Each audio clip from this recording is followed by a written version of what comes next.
told you to quiet down, but now you wear a crown. Visionary queen with a spark. Welcome to You Matter in Business with Ariel Faith, your brand, your story, and your success, because you matter in your business. Welcome to You Matter in Business. I wanted to shift up things a little bit. This week, it's just going to be me. I know that I have been hosting this podcast with Miriam Richardson for quite some time, and she just took a tack. So I thought I would talk about change because this has actually brought up a lot of change for me and some of the emotions. And I've been doing a little research, and I thought I would share that research with you because knowing how our emotions work, knowing what they are saying and there's a process of reaction when you understand the emotions and how that flows, it becomes easier to navigate. You can see yourself in different stages and you're not going to stay stuck. And I think a lot of people feel like they are going to be stuck in an emotion, and that's kind of where it becomes super overwhelming. So I wanted to talk about the fact that the one thing in life you can count on, guess what it is? It's change, because everything changes. So I wanted to share some of the research I found. So why does our brain resist change? What is the reason? One of the things is, if you go back into we have this part of our brain that's called amygdala.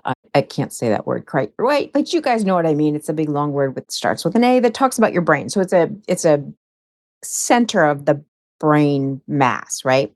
So when we struggle with change, our brain is doing exactly what it was supposed to be doing. It's basically in our head, we have an alarm system. Amygdala, Amygdala. That's the part of the brain. I'm going to spell it for you instead of saying it. So we have this piece of us that's very important. It basically says, it's checking all the time. Is something safe? Are we in danger? So it's a natural protection, which we need. We need to know if there's a threat because then we can work on that. But there's a thing called negativity bias. So if we focus on the fears and the negativity, then that's what you're going to feed. So that alarm is going to go off more and more likely because it's going to fear there's some predator that doesn't really exist. So we have to learn to control our emotions. There's a book by Lisa Feldman Barrett, and she explains in this book called How Emotions Are Made that our brain is basically a prediction machine, consistently trying to figure out what's coming next. So when change messes up those predictions, it literally feels dangerous to our systems, even though we logically know it's not. But we still have that reaction to it. And when we're uncertain about something, we become exhausted. It's very tiring because our brain is on hyper alert trying to assess, is this dangerous? Is it not? What's happening? How are we shifting? Where are we going? So we have to really learn to quiet some of that and recognize it and then quiet some of that. So during this process, our brain's working extra hard. It's hyper alert. It's burning extra fuel.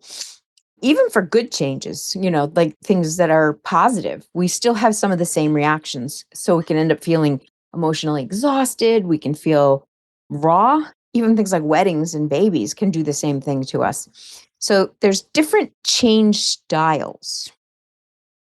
We all have different change tolerances. So some people thrive on novelty and others find deep satisfaction in routine. So understanding that there's a difference, we all perceive change and cope with change in different ways. It's kind of important. Neither way is better.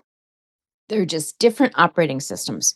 So understanding your own style without judging it is the key.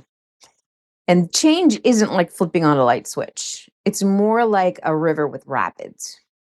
There's calm stretches, and then sometimes you feel like you're going through backwards and you don't even know which way you're going. And even though you're still moving forward downstream, your just boat got turned around, right? So then there's change versus transition. In a book by William Bridges, it's called Transitions. He makes a critical distinction between change as the external stuff that happens, but transition is the internal process of adapting to it. So you have the change itself, which is the external information, external change, something we have no control over. And the transitions are the internal processes of coping and adapting and processing the change.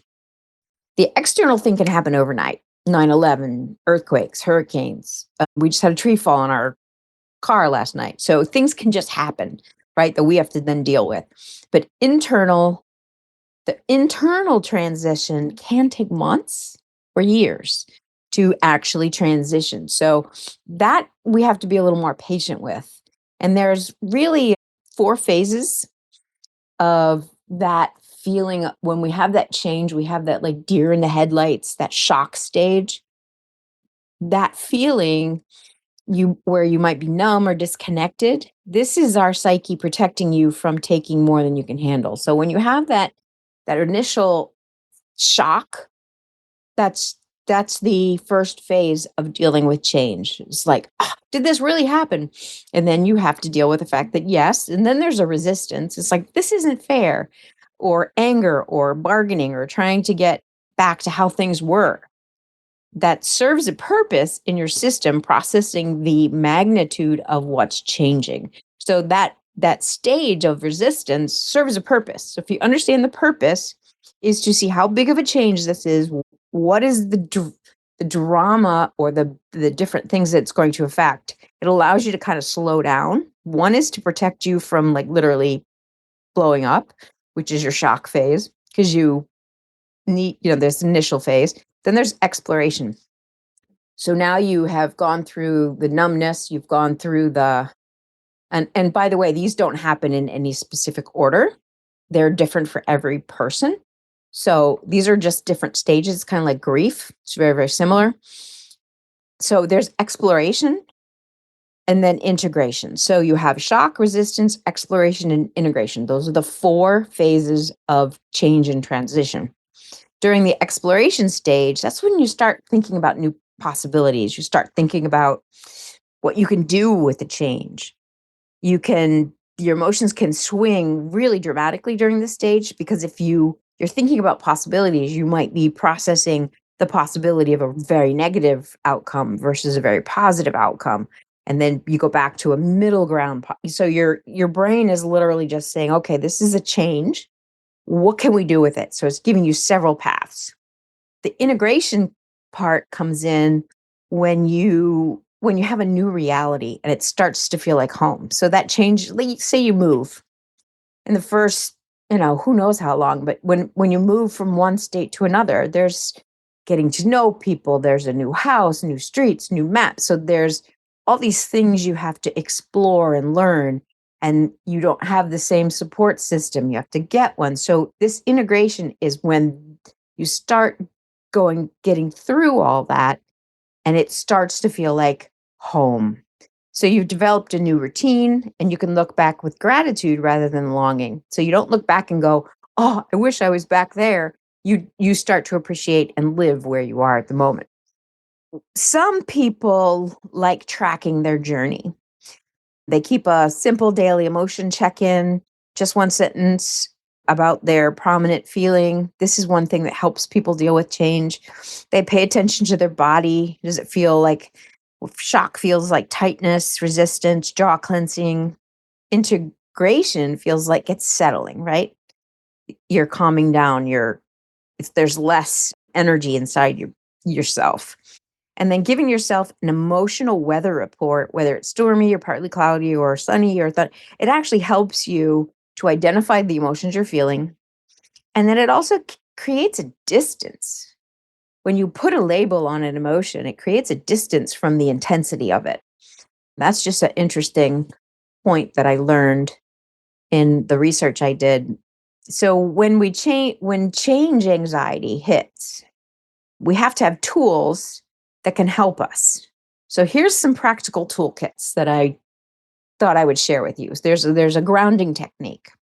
This is 5, 4, 3, 2, 1 technique. Okay. Name 5 things you can see. This helps you stay grounded in the moment. 4 things you can touch, 3 things you can hear, 2 things you can smell, and 1 you can taste. This is called the tolerance, the distress tolerance. So you're creating space between you and the overwhelming feeling. So another technique is box breathing, where you breathe in for 4, hold for 4, and then out for 4. Very slow, intentional breaths. Hold for 4, breathe for 4. So Navy SEALs apparently use this because it activates in your body a natural calming system. It's also very similar to some of the Lamaze techniques that were used when you are doing pain management. I don't know if they teach that anymore in the world of new mothers, but I used it for all 4 of my children, and it was I still use it today if I need it. If there's a physical pain that I have to kind of work through, it's a technique that helps you cope with intense feelings or pain. So another technique is name it to tame it. Okay, so you're going to name the emotion, which will help you tame the emotion. So when you name emotions, the activity in your fear center decreases. Okay, so that fear center, once you put a label on it, it now knows that there's ways of handling it. So while your thinking brain activates, so your fear center quiets and your thinking brain activates. So to be specific, instead of saying, I'm stressed, try, I'm anxious about the unknown of this job. I'm grieving the relationships at my old workplace. So the difference between saying I'm stressed will keep you stressed. The difference between saying I'm anxious, stress is an outside factor, being anxious is an emotion. And then another technique a lot of people tell you when you're dealing with emotions is writing them. Because when you write them down, you amplify those thoughts, the effect of those thoughts, your feelings, and you can improve your mental and physical health just in the act of writing down what you're feeling. It's kind of like you're downloading all the overwhelming stuff onto a piece of paper and then you just leave it there and it's no longer consuming you. Another technique that I thought was worth sharing is called stability anchors, where you keep micro routines that help you feel nurturing. Okay, so if you're moving, as an example, moving from state to state, but you might be a morning coffee person, you might have evening walks, and you might talk to a specific person every Sunday afternoon. Well, no matter where you live, you can still do that. So you can keep those micro routines that are nurturing to you, whatever those might be. And these routines help create what's called a cognitive ease, preserving your mental energy for the bigger challenges that you have to face. So this really helps you to stay like constant when everything shifts, creates a nurturing physical environment. You can do that with soft lighting, meaningful photographs, comfortable textures. So you can create a world around you that produces a calming effect. So when you're in the stress of these situations or in the anxiousness, you can cope with them. And the 4th point I wanted to bring out was transforming your relationships with change. So this is about moving from experiencing change as something that happened to you to seeing it as a meaningful partner in your growth. So you actually are going to have a relationship with the transitioning effects of change. So you're basically reframing your story. So instead of asking, why is this happening to me? Try, what might this teach me? See how that shift gives you a different reaction to the same exact situation? Everything can be taken from a man, but one thing, the last human freedom, is to choose one's attitude at any given set of circumstances. That was written by Viktor Frankl in a book called Man's Search for Meaning. So let's review what he said there. Everything can be taken from a man. Absolutely true. Everything. But the one thing that you will always have is your ability to choose your attitude under any circumstances. That is where the power lies. So when you reframe your situations and your feelings and the things that are going on in your mind, this will help you take control of your attitude and your reactions. And you're not going to be reactive, you're going to be proactive. So another thing that's super important is change really helps you build resistance skills, because research shows that resilience isn't a personality trait. It's an ordinary magic. It's a learnable skill. So resilience is a learnable skill. Start small with voluntary changes. Rearrange your furniture. Take different routes to where you normally go. Order something new. Build change self-efficiency. So that confidence in your ability to adapt to change. So change things on purpose in your life, if this is really hard for you, that allow you to learn that change is okay. Change isn't always bad. It's not the end of the world is coming situation. Then practice getting comfortable with uncertainty through mindfulness. So you are, if you were, when you take account of what's worked, where your strengths are, what did you discover through an experience, what strategies worked, when you collect those in your mind of what worked for you and what didn't, then this whole process becomes easier. That's part of learning the skills, learning how to cope. So, and when you can also find meaning in the change, and some of that, it's crazy, but some of the biggest changes that we experience in life create the greatest growth. Behind the lens, crafting tales and news. Bring your marketing, your brand to life with storytelling and strategy. Cut through the noise with clear messaging and compelling visuals that resonate with your ideal client. We bring strategy, story, and visuals to help you with your marketing. Visit arieljoyfaith.com and schedule a consultation and see how we can help you bring your brand to life. Selfies here, just genuine sight. Authenticity in every light. We develop new strengths, we deepen relationships, we have clear priorities because you've navigated a difficulty.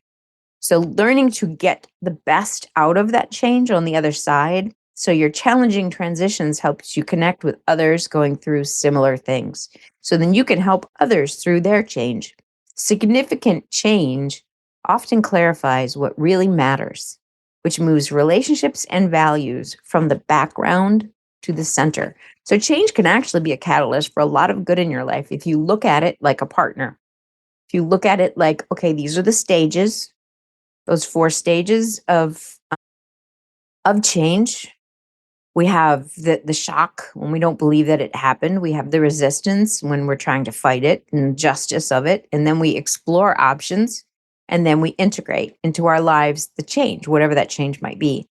And then there's different ways that we talked about coping with having a toolkit, different activities or exercises that help you calm down when you're in the height of an emotion. So I'm going to give you 3 takeaways for today. So first, be gentle with yourself when change feels overwhelming. Your resistance isn't a character flaw. It's your brain keeping you safe. Second, change is a process, not an event. Expect ups and downs. You're actually where you need to be in your unique journey. And third, the goal isn't to eliminate discomfort, but to dance with it more skillfully. Every transition is a chance to discover strengths and become more of who you were meant to be. So I'm going to give you an action assignment, and I'm going to say, pick one of the tools that we discussed, if this is a problem for you, and commit to trying it daily.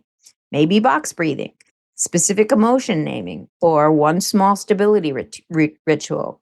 Consistency matters more than perfection. You've made it through 100% of your difficult days so far. That's an incredible track record. Trust yourself to grow through whatever change lies ahead. Thank you for spending your time with me today. And I wanted to just briefly let you know that the reason I went through this change is Miriam will be joining me less and less as time goes on. She took on a new position, and I'm very happy for her. She's been looking and looking, and she is now currently way busier than she was before in terms of her time. And I will be tacking, you'll see a little bit more interviews from me. And then I will share different things in between that I think are important, that help us not only be sound in our lives, but also sound in our businesses. Because change happens a lot in business. Let's be honest. And some of that change can be devastating in business because it affects your ability to provide. So those feelings we have to learn to cope with. And there's a lot of resources out in the show notes. I'm going to include a couple of the books that I thought were worthy of sharing if you're interested in learning more. And this, again, is all about that emotional intelligence. The more you understand emotion and the process of emotion, the more intelligent you become, the more intelligently you react or handle a situation. So I enjoyed talking to you today, and I will see you again soon, or hear you again soon. No, you will hear. I'd love to hear from you, actually. So like, comment, and share, and let me know what your big pain points are and what you would like me to include in further episodes. And I thank you and have a great day. See you next episode. After all, it is your brand, your story, and your success, because I know that you matter in business. Thank you for listening to You Matter in Business podcast. Please follow, share, like, and comment. I would love to hear from you. This podcast is sponsored by Ariel Faith Storytelling Marketing and Your Brand Photographer. The show notes provide more information on how to contact Ariel and more information about this episode. Thank you again. They told you to quiet down, but now you wear a crown. Visionary queen with a spark, lighting up the dark. Rediscover your own fire, chase the dreams that lift you higher. Redefine your role today, brand new in every way. Build your confidence through my lens, break the walls you put up since. Embrace your power, hear your roar. You are meant for so much more.